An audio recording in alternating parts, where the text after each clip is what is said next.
Well, so far the ice maker hasn't lasted a full 6-month period without something breaking on it. This time it is some plastic that has broken. The water tray ice shovel moves freely, and it shouldn't. I can see the plastic is cracked right at the motor connection end. I'll pull it out and see if it's repairable. A quick search didn't pop up a replacement. If I can't fix it, I'll have to do some serious searching for a replacement part. As I don't seem to have the video for right before this, I probably forgot to hit the record button. I'll just point out the failure.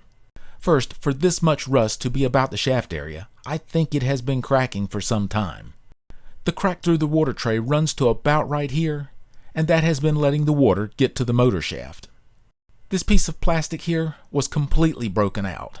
I have it CA glued in place for right now. A bit of it right here is still missing, but if my repair works, it won't matter. This is the part that fits the flat section of the motor shaft, so when it gave way, that was the end of it working. It's going to be a multi-step fix process.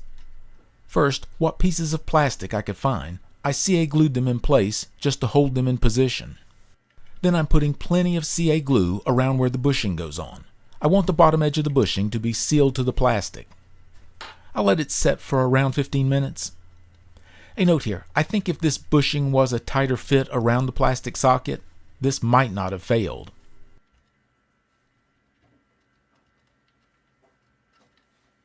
After the CA glue has set for a few minutes, I'm going to mix up some JB Weld.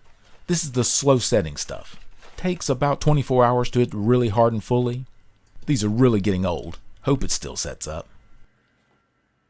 What I'm going to do is fill the open space between the bushing and the plastic. Hopefully I have the plastic pieces glued well enough so none of the epoxy will seep into the shaft area, filling it as much as possible. Then I'll hold it upright for, well, at least overnight. It does take a few hours before the epoxy is hard enough not to move.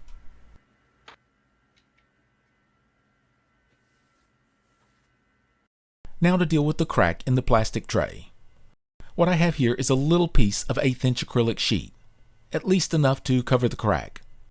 There is very little space between the end of the tray and the evaporator, but this should fit without rubbing any of the metal.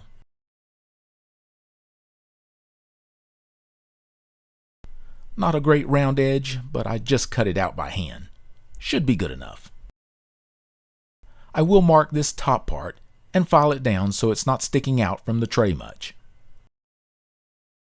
I'll clean both pieces with some isopropyl alcohol. Okay, that looks like a pretty good fit. I'm going to use some Weld-On number 4 here. Squeezing probably a little too much in between the plastics. I will only have a few seconds to get the acrylic pieces in the right place. Then I'll hold it in position for a little over a minute. This glue is a plastic solvent. It's not a compound that bonds to the plastic. It dissolves the plastic it comes in contact with. Press the plastics together, and it's about like having a single piece of plastic. It does make for some very strong joints. It's also something that you don't want to breathe. I will let this set up for a day before I put it back together. Okay, I think that is probably stronger than when it was new. I guess I'll know for sure in a week or so. I'll put a link to the first video on this ice maker in the description. That video will have the assembly and disassembly info. The tray just slides under the evaporator and drops into the slots for it.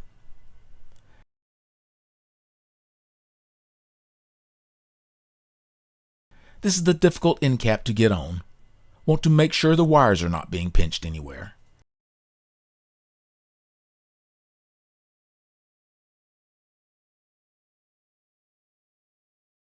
And you have to lift up on the evaporator to get the end cap underneath it.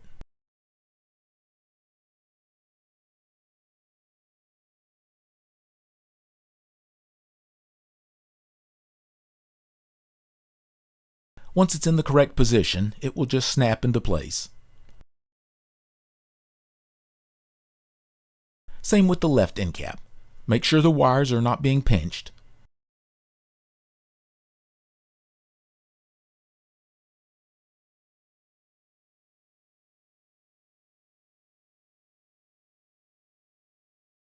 and once the tabs are lined up, it will just snap into position.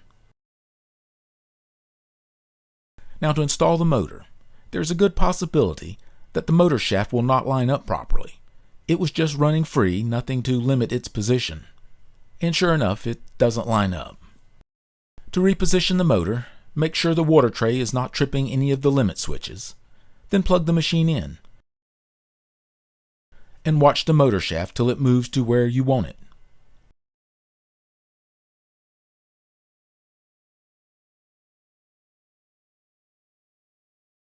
Okay, that will line up now. Then I'll put the 2 screws in to hold the motor in place, and then I'll put the unit back together. I'll do a test before I put it all back together.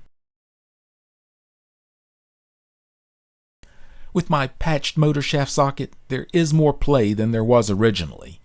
I don't guess I got the flat piece of plastic glued back in just the right spot, so it's a little looser on the motor shaft. But I'm going to leave it like that and see how it does. Well, it's been a little over 2 months, and it's still working. Seems to have about the same amount of play in the tray as when I put it back together, so I don't think the motor shaft is eating away at the plastic. Can't by any stretch of the imagination say this is a quality piece of equipment. Again, I think it's very probable that if the metal bushing on the motor shaft end had been a tight fit, this failure might not have occurred. And I'm not sure what kind of plastic the tray is made from, but like most of the other plastics on this thing, it is very soft, and they didn't use enough of it for the motor connection. But I sure did miss it when it was out of commission for those few days. I guess the only question is, can my patch or the other parts in the machine possibly last 4 more months? I really would like to hit 6 months without something breaking on it. Thank you for watching.